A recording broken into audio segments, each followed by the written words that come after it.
Nabi Muhammad kan nasabnya nyambung pada Nabi Ismail, artinya keturunannya Nabi Ismail itu turun terus tuh.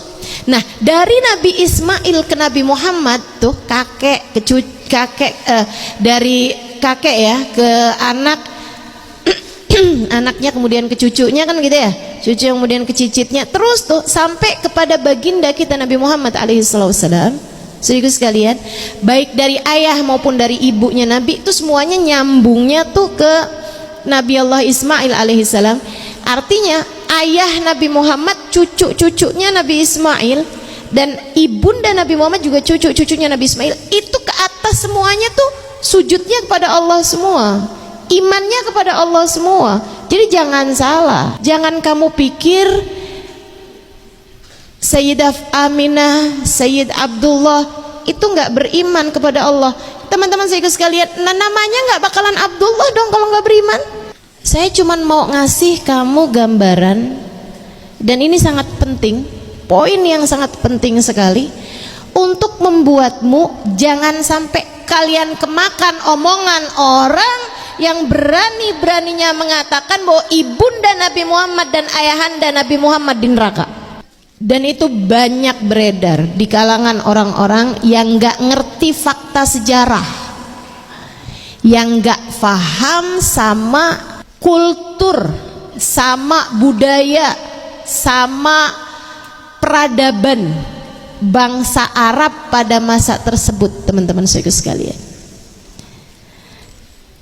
wa taqallubaka fisajidin, kata Allah dalam Al-Quran, dan itu cukup untuk menjadi dalil bahwa semua orang-orang yang membawa cahaya Nabi Muhammad alaihi salam adalah orang-orang yang beriman kepada Allah subhanahu wa ta'ala. Wa taqallubaka fisajidin, dan kami membolak-balikan engkau, kata Allah dalam Al-Quran, wa taqallubaka fisajidin, dan kami membolak-balik kamu wahai Muhammad, cahayamu kami turunkan dari tulang sulbi ke rahim, rahim tulang sulbi, rahim, rahim tulang sulbi, terus seterusnya fisajidin. Semua yang membawa cahayamu itu adalah sajidin, ahli-ahli sujud kepada Allah. Jadi poin pertama dari kita mempelajari sejarah Sayyidah Aminah adalah seorang perempuan mulia, beriman kepada Allah subhanahu wa ta'ala, mengikuti ajarannya Nabi Allah Ismail bin Ibrahim alaihimussalam, mengikuti ajaran ayahandanya, kakek-kakeknya yang semuanya beriman kepada Allah, tidak pernah sujud kepada berhala, tidak pernah mengerjakan ibadah kecuali kepada Allah subhanahu wa ta'ala. Soalnya saya pernah dengar tuh yang berani-berani ngomong kayak begitu, aneh-aneh ini, ibu Nabi Muhammad di neraka, ente siapa ya? Kok berani-beraninya gitu? Ini yang ngomong kayak begini nih, saya nggak bisa bayangin tampangnya ntar di akhirat. Kamu mau ngerjain sesuatu hal yang salah-salah, mau bikin dosa gitu, yang aman-aman aja lah dosanya, betul gak? Dosa mah gak ada yang aman, Ustaz, pinter. Berani-berani ngomong sesuatu yang gak baik tentang ibunda Nabi, tentang ayahanda Nabi. Ini tuh apa namanya kalau gak kurang ajar gitu. Dosa-dosa yang kurang ajar gini nih yang gak aman, teman-teman.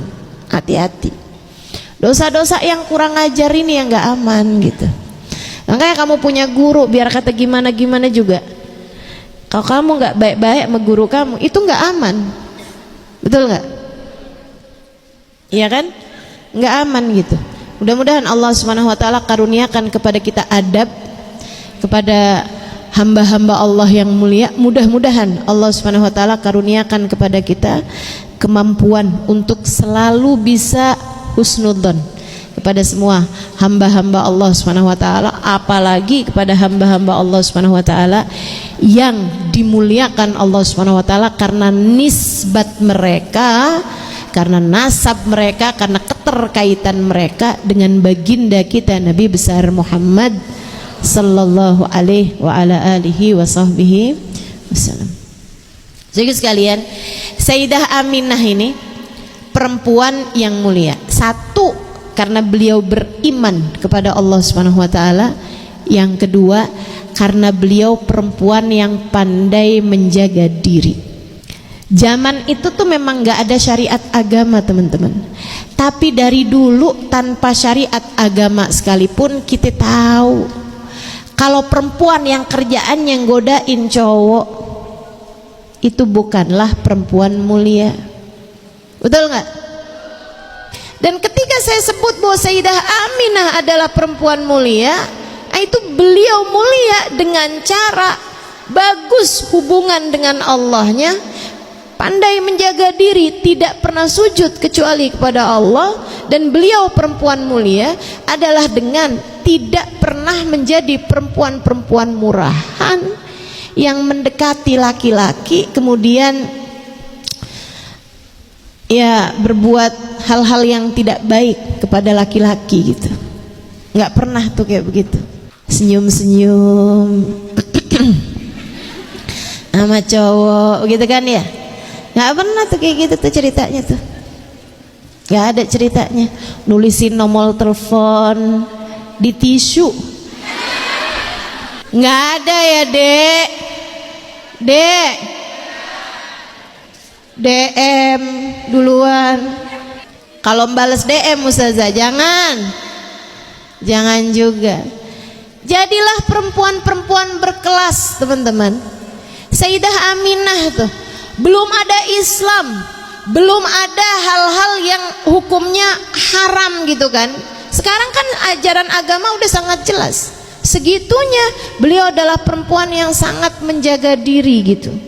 Karenanya layak untuk mendapatkan Abdullah yang saat itu adalah seorang laki-laki yang paling dikejar-kejar perempuan pada masa tersebut.